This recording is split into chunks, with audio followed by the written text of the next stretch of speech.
ಶಿವಕುಮಾರ್ ಅವರು ಕೆಲವು ವಿಚಾರಗಳನ್ನು ನಿಮ್ಮ ಮುಂದೆ ಪ್ರಸ್ತಾಪ ಮಾಡಿದ್ದಾರೆ. ನಾನು ಅವನ್ನ ಮತ್ತೆ ಪುನರುಚ್ಚಾರ ಮಾಡಲಿಕ್ಕೆ ಹೋಗಲ್ಲ.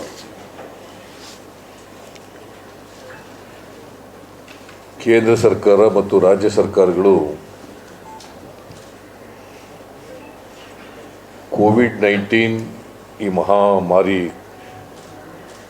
ಕಾಯಿಲೆಯನ್ನು ಈ ಗಳಿಗೆವರೆಗೂ ಕೂಡ ಗಂಭೀರವಾಗಿ ಪರಿಗಣಿಸಿದ್ದಾರೆ ಅಂತೇಳಿ ನನಗನ್ಸಲ್ಲ. ಅವರು ಇದನ್ನು ಪ್ರಾಮಾಣಿಕವಾಗಿ ಇದನ್ನು ತಡೆಗಟ್ಟಲಿಕ್ಕೆ ಪ್ರಯತ್ನ ಮಾಡಿದರೆ ಈ ಪರಿಸ್ಥಿತಿ ದೇಶದಲ್ಲಿ ಮತ್ತು ರಾಜ್ಯಗಳಲ್ಲಿ ನಿರ್ಮಾಣ ಆಗ್ತಾ ಇರಲಿಲ್ಲ. ನೋಡಿ, ಪ್ರಧಾನಮಂತ್ರಿಗಳು ಅವರಿಗೆ ಮಾಹಿತಿ ಕೊರತೆ ಇತ್ತೋ ಏನೋ ಗೊತ್ತಿಲ್ಲ. ಒಬ್ಬ ದೇಶದ ಪ್ರಧಾನಮಂತ್ರಿಯಾಗಿ ಒಂದು ಹೇಳಿಕೆ ಕೊಡುವಾಗ ಅಥವಾ ಭರವಸೆ ಕೊಡುವಾಗ ಜವಾಬ್ದಾರಿಯಿಂದ ಕೊಡ್ತಾರೆ ಅಂತಕ್ಕಂಥದ್ದು ಜನ ನಿರೀಕ್ಷೆ ಮಾಡಿರ್ತಕ್ಕಂಥದ್ದು.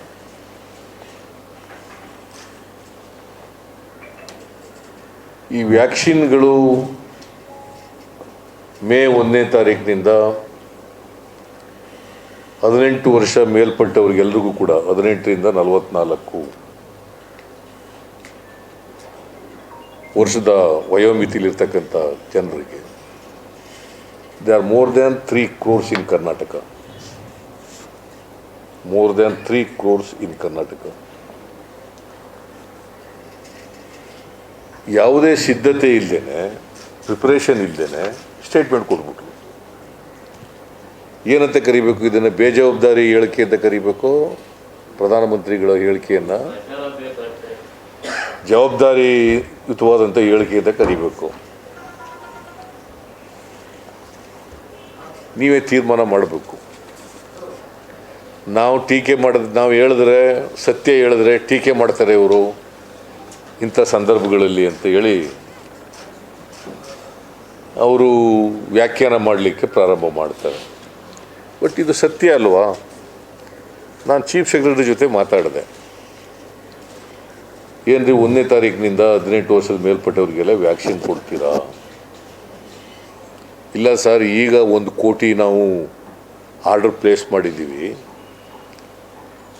ಕರ್ನಾಟಕದಲ್ಲಿ 18 ವರ್ಷದಿಂದ 44 ವರ್ಷ ಇರ್ತಕ್ಕಂಥ ಎಲ್ಲರಿಗೂ ವ್ಯಾಕ್ಸಿನೇಷನ್ ಮಾಡಬೇಕಾದ್ರೆ 6.5 ಕೋಟಿ ವ್ಯಾಕ್ಸಿನ್ ಬೇಕಾಗ್ತದೆ.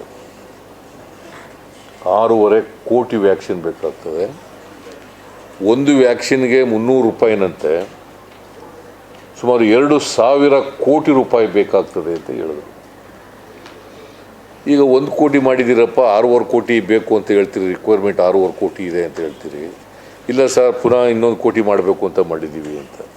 ಇವತ್ತು ನಿನ್ನೆ ಕಾರಜೋಳ ಹೇಳಿದ್ದಾರೆ, ಇನ್ನೂ 1 ಕೋಟಿ ಮಾಡಲಿಕ್ಕೆ ಭಾಳ ಮಹತ್ವಪೂರ್ಣವಾದಂಥ ತೀರ್ಮಾನ ಅಂತ ಪತ್ರಿಕೆಯಲ್ಲಿ ಬರೆದಿದ್ದಾರೆ. ಮಹತ್ವಪೂರ್ಣವಾದ ತೀರ್ಮಾನ ತಗೊಂಡಿದ್ದೀವಿ. Admittedly by the chief secretary 6.5 ಕೋಟಿ ವ್ಯಾಕ್ಸಿನೇಷನ್ ಬೇಕು. 6.5 ಕೋಟಿ. ಇವ್ರು ಏನು ಪ್ರಿಪ್ರೇಷನ್ ಏನಿತ್ತು ಹಾಗಾದರೆ ಇವ್ರದ್ದು? On what basis prime minister made a statement? ನನಗಿರೋ ಮಾಹಿತಿ ಪ್ರಕಾರ ಈ ತಿಂಗಳು ಕೊನೆಯಲ್ಲಿ ಸಿಕ್ಕೋದು ಇವರಿಗೆ ವ್ಯಾಕ್ಸಿನೇಷನ್, ನಾಟ್ ಬಿಫೋರ್ ದಟ್. ಈ ತಿಂಗಳು ಕೊನೆ 3rd weak R 4th weak ಅಂತ ಹೇಳ್ತಾರೆ. ಮತ್ತು ಇವರು ಏನು ಮಾಡ್ತಾ ಇದ್ದಾರೆ ಈಗ? ಎಂಥದ್ದು ಆನ್ಲೈನ್ನಲ್ಲಿ ರಿಜಿಸ್ಟರ್ ಮಾಡ್ಕೊಳ್ಳಿ ಅಂತ ಹೇಳ್ತಾರೆ. ಈಗಾಗಲೇ ಶಿವಕುಮಾರ್ ಅವರು ಹೇಳದಂತೆ ಹಳ್ಳಿ ಜನರಿಗೆ ಆನ್ಲೈನ್ನಲ್ಲಿ ರಿಜಿಸ್ಟರ್ ಮಾಡ್ಕೊಳ್ತಕ್ಕಂಥದ್ದು ಅವೆಲ್ಲ ಆಗದಿದ್ದ ಕೆಲಸ. ಇದು ಒಂದು ಅಭಿಯಾನ ಪ್ರಾರಂಭ ಮಾಡಬೇಕು. ಹೇಗೆ ನಾವು ಇದನ್ನು ಹಾಕ್ತೀವಲ್ಲ ಎಂಥದ್ದು, ಪೋಲಿಯೋ ಡ್ರಾಪ್ಸ್ ಹಾಕ್ತೀವಲ್ಲ ಮನೆಗೆ ಹೋಗಿ, ಆ ಥರ ವ್ಯಾಕ್ಸಿನೇಷನ್ ಆಗ್ತಕ್ಕಂಥ ಅಭಿಯಾನನ ಪ್ರಾರಂಭ ಮಾಡಬೇಕು. ನಾಟ್ ಓನ್ಲಿ ಇನ್ ಕರ್ನಾಟಕ, ಇಡೀ ದೇಶದಲ್ಲಿ ಇದನ್ನು ಮಾಡಬೇಕು. Because ultimately this is the only solution. ಈ ರೋಗ ತಡೆಗಟ್ಟಬೇಕಾದ್ರೆ ಸಂಪೂರ್ಣವಾಗಿ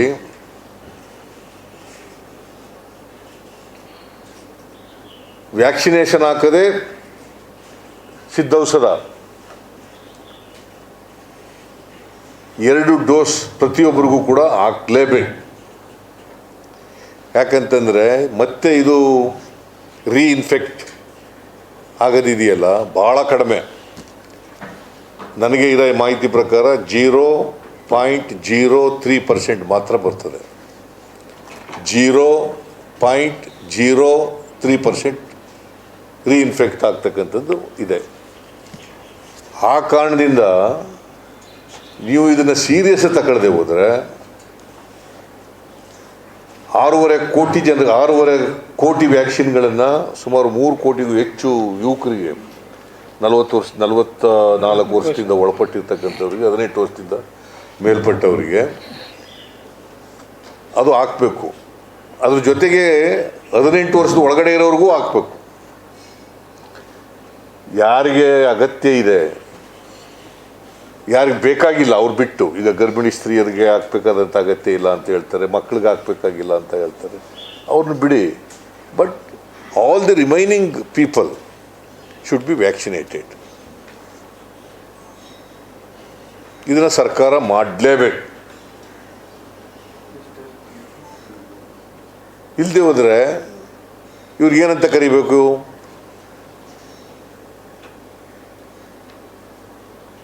ಒಂದು ವೈಫಲ್ಯ ಕಂಡಿರ್ತಕ್ಕಂಥ ಸರ್ಕಾರಗಳು ಇವು. ಪ್ರಧಾನಮಂತ್ರಿ ಅಂತವರು ಬೇಜವಾಬ್ದಾರಿ ಹೇಳಿಕೆ ಕೊಡ್ತಾರೆ ಅಂತಂದ್ರೆ ಇಡೀ ದೇಶದಲ್ಲಿ ವ್ಯಾಕ್ಸಿನೇಷನ್ ಸಿಗ್ತಾ ಇಲ್ಲ. ನನಗಿರೋ ಇನ್ಫಾರ್ಮೇಷನ್ ಪ್ರಕಾರ 162 ಯೂನಿಟ್ಗಳಿಗೆ ಟೆಂಡರ್ ಕರೆದ್ರು in the month of October ಆಗಿ ಎಷ್ಟು ದಿನ ಆಯಿತು? 4-8 ತಿಂಗಳಾಯಿತು. 8 ತಿಂಗಳಿಂದ 30 ಯೂನಿಟ್ಗಳು ಮಾತ್ರ ಕೆಲಸ ಪ್ರಾರಂಭ ಮಾಡಿದ್ದಾವೆ.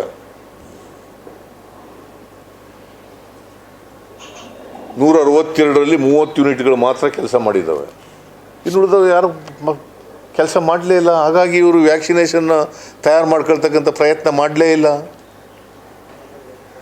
ದೇಶದಲ್ಲೂ ಮಾಡಲಿಲ್ಲ, ರಾಜ್ಯದಲ್ಲೂ ಮಾಡಲಿಲ್ಲ. ಮತ್ತು 45 ವರ್ಷದಿಂದ ಮೇಲ್ಪಟ್ಟವ್ರಿಗೆ ಮಾತ್ರ ಕೇಂದ್ರ ಸರ್ಕಾರ ಕೊಡ್ತದೆ ದುಡ್ಡನ್ನು. 44 ವರ್ಷ 18 ಇಯರ್ಸ್ ಆ್ಯಂಡ್ 44 ಇಯರ್ಸ್ ಇವರಿದ್ದಾರಲ್ಲ, ಈ ವಯೋ ಮಿತಿಯವರಿದ್ದಾರಲ್ಲ, ಇವ್ರಿಗೆ ರಾಜ್ಯ ಸರ್ಕಾರಗಳೇ ಕೊಡಬೇಕು. ರಾಜ್ಯ ಸರ್ಕಾರ should ready to bear 2000 crores.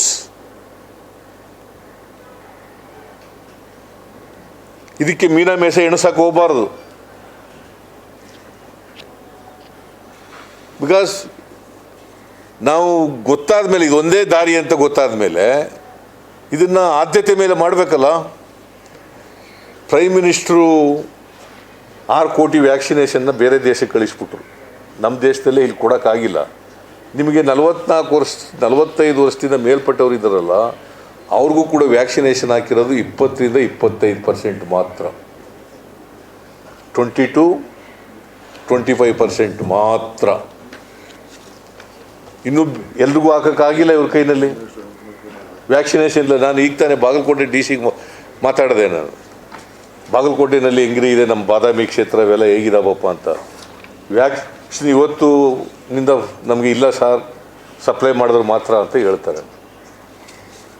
Remdesivir ಇಲ್ಲ.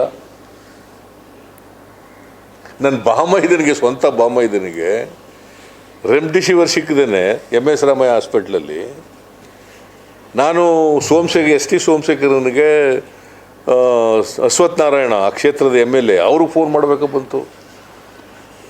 ಆಸ್ಪತ್ರೆಗೆ ಸಪ್ಲೈ ಮಾಡೋದು ಇವರು, ಇಲ್ಲಿ ಆಸ್ಪತ್ರೆಗಳಿಗೆ ಸಪ್ಲೈ ಮಾಡಲ್ಲ.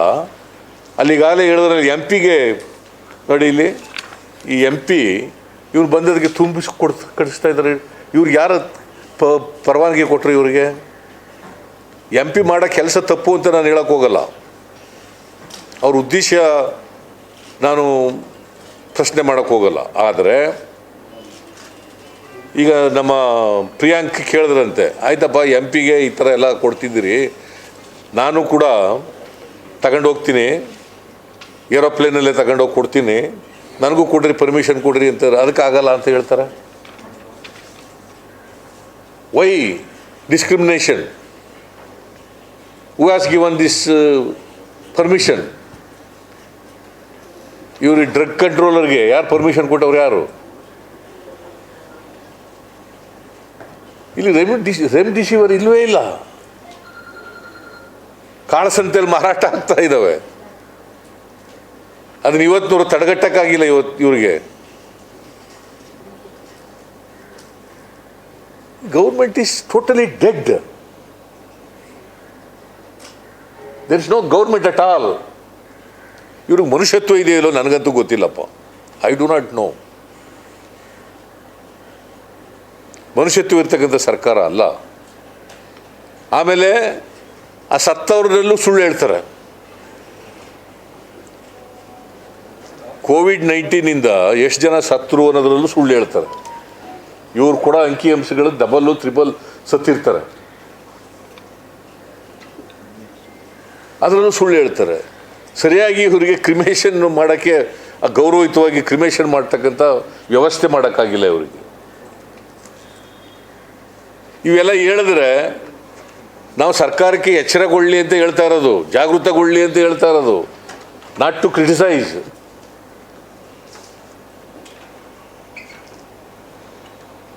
Not to find fault with the government. Of course, this is not the time. ಮತ್ತೆ ಈ ಸರ್ಕಾರ ಎಚ್ಚರ ಆಗ್ಬೇಕಾ ಬೇಡ?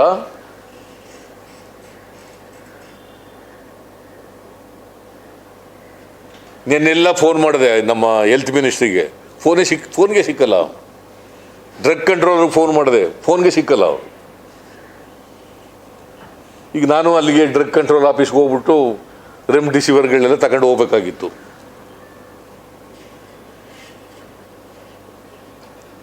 ಅರಾಜಕತೆ, ರಾಜ್ಯದಲ್ಲಿ ಅರಾಜಕತೆ ಇದೆ.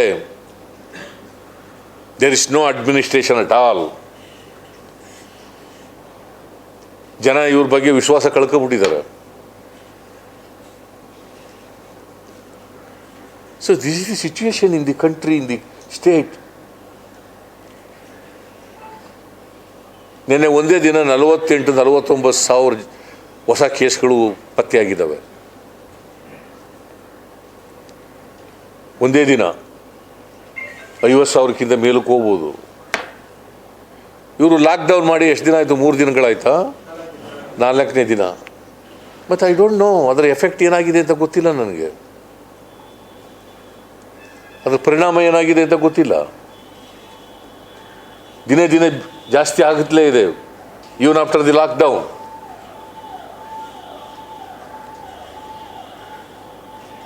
ಸೊ ಭಾಳ ನೋವಿನಿಂದ ಈ ಮಾತುಗಳನ್ನ ಹೇಳ್ತಾ ಇದ್ದೀನಿ. ಸರ್ಕಾರ ಇಲ್ಲ, ಇವರಿಗೆ ಈ ತಡೆಗಟ್ಟಲಿಕ್ಕೆ ಪ್ರಾಮಾಣಿಕ ಪ್ರಯತ್ನ ಮಾಡಬೇಕು. ಆಗಲ್ಲ, ಬಿಟ್ಟು ಹೋಗಬೇಕು. ಜನರನ್ನು ಸಾಯಿಸ್ತಕ್ಕಂಥ ಕೆಲಸ ಮಾಡೋಕ್ಕೆ ಹೋಗಬಾರ್ದು.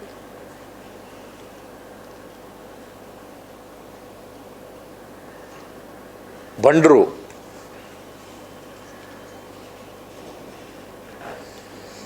ಇಂದ ಕಾಂಗ್ರೆಸ್ ಕಚೇರಿ ನಾವು ಎಲ್ಲ ರೀತಿ ಕೋಆಪರೇಷನ್ ಕೊಡ್ತೀವಿ. ಕಾಂಗ್ರೆಸ್ ವರ್ಕರ್ಸು, ಕಾಂಗ್ರೆಸ್ ಕಚೇರಿಯಿಂದ ಲೀಡರ್ಸ್ಗಳು ಏನೆಲ್ಲ ಸಹಾಯ ಹಸ್ತ ಕೊಡಬೇಕು ಅದನ್ನೆಲ್ಲ ಹಿಂದೆನೂ ಮಾಡಿದ್ದೀವಿ, ಈಗಲೂ ಮಾಡ್ತೀವಿ, ಮುಂದೇನೂ ಮಾಡ್ತೀವಿ. ಈಗ 10 ಆಂಬುಲೆನ್ಸ್ಗಳನ್ನು ಇವತ್ತು ನಾವು ಕಳಿಸ್ತಾ ಇದ್ದೀವಿ. ಯಾರಿಗೆ? ಬಡವರಿಗೆ, ಅಸಹಾಯಕ ಅಶಕ್ತ ವರ್ಗದ ಜನರಿಗೆ, ಇವರಿಗೆ ಸಹಾಯ ಆಗಬೇಕು, ಸಿಗಬೇಕು ಅನ್ನೋ ಕಾರಣಕ್ಕೋಸ್ಕರ ವಾರ್ ರೂಮ್ ಓಪನ್ ಮಾಡಿದ್ದೀವಿ. ಅದ್ರ ಮೂಲಕ ಸಹಾಯವಾಣಿ ಇರ್ತದೆ. ಏನೇನು ಕಾಂಗ್ರೆಸ್ ಆಫೀಸ್ನಿಂದ ಇಂಥ ಕೆಟ್ಟ ದಿನಗಳಲ್ಲಿ ನಾವು ಜನರ ಜೊತೆ ನಿಲ್ಲಬೇಕು, ಜನರಿಗೆ ಸಹಾಯ ಹಸ್ತ ನೀಡಬೇಕು, ಅದನ್ನು ಕಾಂಗ್ರೆಸ್ ಲೀಡರ್ಗಳು, ಕಾಂಗ್ರೆಸ್ಸಿನ ಕಾರ್ಯಕರ್ತರುಗಳು, ಅದು ಯೂತ್ ಕಾಂಗ್ರೆಸ್ ಇರ್ಬೋದು, ಮಹಿಳಾ ಕಾಂಗ್ರೆಸ್ ಇರ್ಬೋದು, ಬೇರೆ ಬೇರೆ ನಮ್ಮ ಎಲ್ಲ ಮುಂಚೂಣಿ ಘಟಕಗಳಿರ್ಬೋದು, ಎಲ್ಲವೂ ಕೂಡ ಇವತ್ತು ಕಾಯ ವಾಚ ಮನಸ ಏನೇನು ಸಹಾಯ ಮಾಡೋಕ್ಕಾಗ್ತದೆ, ಏನೇನು ನಮ್ಮ ಶಕ್ತಿಗನುಸಾರವಾಗಿ ಏನೇನು ಮಾಡೋಕ್ಕಾಗ್ತದೆ ಎಲ್ಲನೂ ಕೂಡ ನಾವು ಮಾಡ್ತೇವೆ ಅಂತಕ್ಕಂಥದ್ದನ್ನು ಅಂತೆ ನಾನು ಜನರಿಗೆ ಮನವಿ ಮಾಡ್ತೇನೆ. ಒಂದು, ವ್ಯಾಕ್ಸಿನೇಷನ್ನ ಕಡ್ಡಾಯವಾಗಿ ತಗೊಳ್ಳೇಬೇಕು. ಎರಡನೇದು, ಗುಂಪಿನಿಂದ ದೂರ ಇರಬೇಕು. ಗುಂಪು ಇರೋ ಕಡೆ ಹೋಗಬೇಡಿ.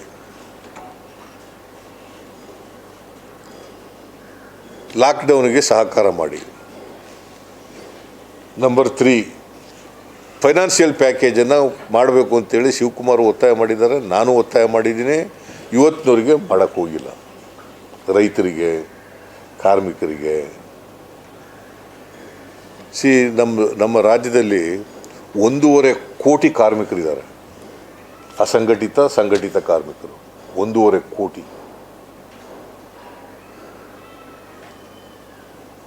ಅವ್ರಿಗೆಲ್ಲ ಸಹಾಯ ಮಾಡಬೇಕಲ್ಲ. ಈಗ ಲಾಕ್ಡೌನ್ ಮಾಡಿಬಿಟ್ಟು ಏನು ತಣ್ಣೀರು ಬಟ್ಟೆ ಹಾಕೊಂಡು ಮಲಗಕ್ಕಂಥವ್ರು ಹೊಟ್ಟೆಗೆ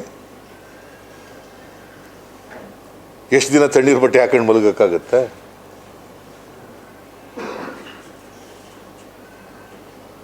ಅವ್ರ ಕೈಗೆ ದುಡ್ಡು ಕೊಡ್ತಕ್ಕಂಥ ಕೆಲಸ ಮಾಡಬೇಕಲ್ಲ, ಆಹಾರ ಪದಾರ್ಥಗಳು ಕೊಡ್ತಕ್ಕಂಥ ಕೆಲಸ ಮಾಡಬೇಕಲ್ಲ. ಏನು ಈ ಸರ್ಕಾರ, ನಾವು ಕಳೆದ 3-4 ದಿನದಿಂದ ಪ್ರತಿದಿನ ಹೇಳ್ತಾ ಇದ್ದೀನಿ ನಾನು, ಇವತ್ತಿನವರೆಗೆ ಫೈನಾನ್ಷಿಯಲ್ ಪ್ಯಾಕೇಜನ್ನು ಅನೌನ್ಸ್ ಮಾಡಿಲ್ಲ. ಕೇಂದ್ರ ಸರ್ಕಾರನೂ ಮಾಡಿಲ್ಲ, ರಾಜ್ಯ ಸರ್ಕಾರನೂ ಮಾಡಿಲ್ಲ.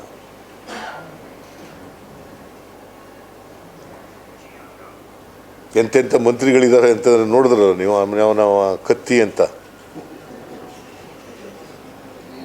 ಇವರೆಲ್ಲ ಮಂತ್ರಿಗಳಾಗಕ್ಕೆ ಲಾಯಕ ಹೇಳ್ರಿ ನೋಡೋಣ ನೀವು. ಮನುಷ್ಯತ್ವ ಇಲ್ಲಿದ್ದವರು ಮಂತ್ರಿಗಳಾಗಕ್ಕೆ ಲಾಯಕ, ಜನಪ್ರತಿನಿಧಿಗಳಾಗಕ್ಕೆ ಲಾಯಕ ಅವರು.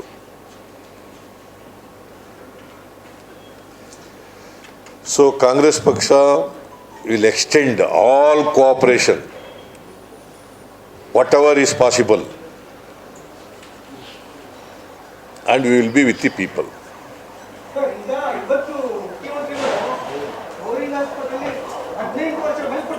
ನೀವು ಹಂತವಾಗಿ ಹಾಕಿ ಹಂಗೆ ನಾನು ಅದಕ್ಕೆ ಹೇಳಿದ್ದು, ಅಭಿಯಾನ ಪ್ರಾರಂಭ ಮಾಡ್ರಿ.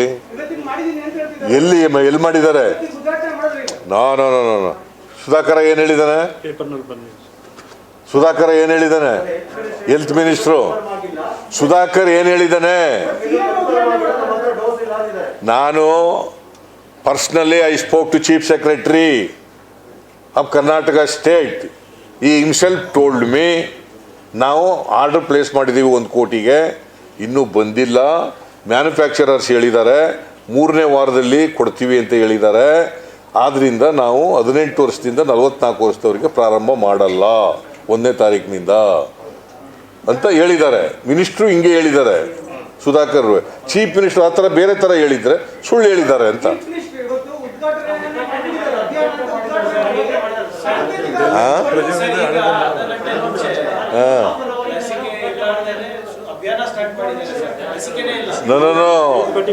ವಿತೌಟ್ ವ್ಯಾಕ್ಸಿನೇಷನ್ ಮಾಡಿದ್ದಾರೆ. ವಿತೌಟ್ ವ್ಯಾಕ್ಸಿನೇಷನ್ ಉದ್ಘಾಟನೆ ಮಾಡಿರ್ಬೋದು. ಫೋಟೋಗೆ ನಿಮ್ಮನ್ನೆಲ್ಲ ಬರೀಲಿ ಅಂತ ಮಾಡಿದ್ದಾರೆ ಅಷ್ಟೇ, ನೀವೆಲ್ಲ ತೋರಿಸ್ಲಿ ಜನಗಳಿಗೆ. ಬಟ್ ದಿ ಟ್ರೂತ್ ಈಸ್, ಇನ್ನೂ ಕೂಡ ಸಪ್ಲೈ ಆಗಿಲ್ಲ, ವ್ಯಾಕ್ಸಿನೇಷನ್ನು ಸಪ್ಲೈ ಆಗಿಲ್ಲ. It will be supplied only in the 3rd week of this month R 4th week of this month. Okay, ನಾನು ಹೇಳೋದು ಇದು ಸತ್ಯ. ಇದು